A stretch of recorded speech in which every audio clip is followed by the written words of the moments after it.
Guys দেখো, বৌয়াটাও কিন্তু ready হয়ে গেছে একেবারেই খাওয়ার জন্য। তো গাইস এমন বৃষ্টির দিনে কিন্তু আসসালামু আলাইকুম, welcome back to my channel. কেমন আছো তোমরা সবাই? আশা করি ভালো আছো, আল্লাহর রহমতে আমি অনেক ভালো আছি। তো গাইস তোমাদের মাঝে আরেকটি রান্নার রেসিপি নিয়ে চলে আসলাম। তো আজকে কী রান্না করব তোমাদের সাথে শেয়ার করব। তো গাইস ভিডিওটি ফার্স্ট থেকে লাস্ট পর্যন্ত দেখতে থাকো, আশা করি ভালো লাগবে। আর ভালো লাগলে প্লিজ একটি লাইক আর একটি সাবস্ক্রাইব করে পাশে থাকবে।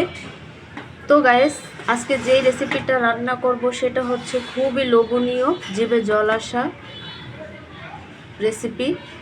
তো বাইরে যেহেতু ঝুম বৃষ্টি হচ্ছে, তো সেই ক্ষেত্রে কী রান্না করা যায়। তো এখানে আমি যে টিকাগুলো দেখো রেডি হয়ে গেছে।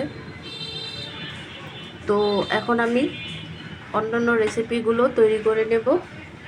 তো গাইস দেখো, যেহেতু বৃষ্টি তার জন্য কিন্তু আমি বৌয়া রান্না করছি, আর বৌয়াটা অলরেডি হয়ে গেছে। তো এখন আমি ভর্তাগুলো তৈরি করে নেব। যেহেতু বৌয়া রান্না করছি সেক্ষেত্রে তো ভর্তা অবশ্যই দরকার। তো তার জন্য আমি ভর্তাগুলো রেডি করে নেব। দেখো এখানে আমি কালিজিরা ভেজে নিচ্ছি। আর ভর্তার সবচেয়ে প্রিয় ভর্তাটা কিন্তু এটা কালিজিরা ভর্তা। আমার কাছে অনেক ভালো লাগে, কার কাছে কেমন লাগে জানি না। তো কালিজিরাটা আমি টেলে দিচ্ছি। আর সব ভর্তা টালা হয়ে গেছে। গাইস এখানে আমি সর্বপ্রথম চাপা শুটকির ভর্তাটা করে নিচ্ছি। তো দিয়ে দিচ্ছি স্বাদ মতো লবণ। তো আমি বেশিরভাগ ভর্তা শিলপাটাই বেটে থাকি, কারণ শিলপাটায় ভর্তা বাটলে কিন্তু খেতে খুবই ভালো লাগে। দেখো চাপা শুটকির ভর্তাটা কিন্তু হয়ে গেছে আমার।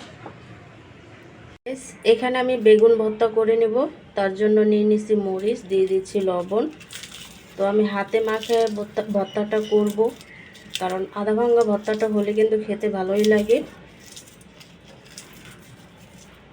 দেখো এখানে আমি সবগুলো উপকরণ খুব ভালোভাবে মেখে নিছি, আর বেগুনগুলো খুব ভালোভাবে ছিলে তারপর আমি নিয়ে নিছি। তো এখন আমি ভর্তাটা করে নেব। আর এখানে দিয়ে দিচ্ছি সরষের তেল। আর এই তেলটা দিলে কিন্তু খেতে আরো ভালো লাগে।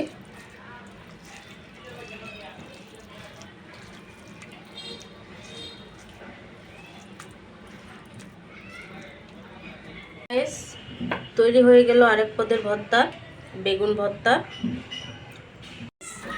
এখানে আমি ডাল ভর্তা করব, তার জন্য নিয়ে নিচ্ছি শুকনো মরিচ আর টেস্ট মতো লবণ। তো শুকনো মরিচগুলো আমি একটু খুব ভালোভাবে বেটে নেব। মরিচ বাটা হয়ে গেছে। তো এখানে আমি দিয়ে দিচ্ছি পেঁয়াজ আর ধনিয়া পাতা। তো এই দুটো উপকরণ আমি বেটে নেব।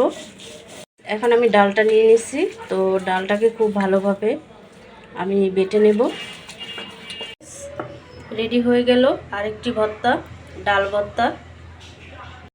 এখানে আমি কালিজিরা ভর্তা করব, তার জন্য নিয়ে নিয়েছি ভাজা পেঁয়াজ, রসুন, ধনেপাতা আর হচ্ছে হলো শুকনো মরিচ। তো দিয়ে দিচ্ছি স্বাদ মতো লবণ। তো সবগুলো উপকরণ খুব ভালোভাবে বেটে নেব। আরেক পদ ভর্তাও হয়ে গেল, কালিজিরা ভর্তা। খেতে খুবই সুস্বাদু এই ভর্তাটা।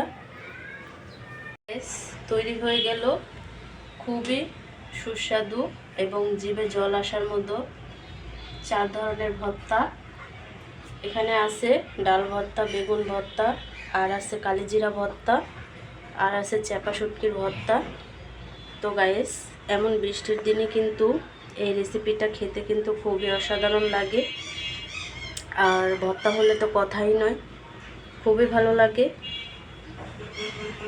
গাইস দেখো বৌয়াটাও কিন্তু রেডি হয়ে গেছে একেবারেই খাওয়ার জন্য।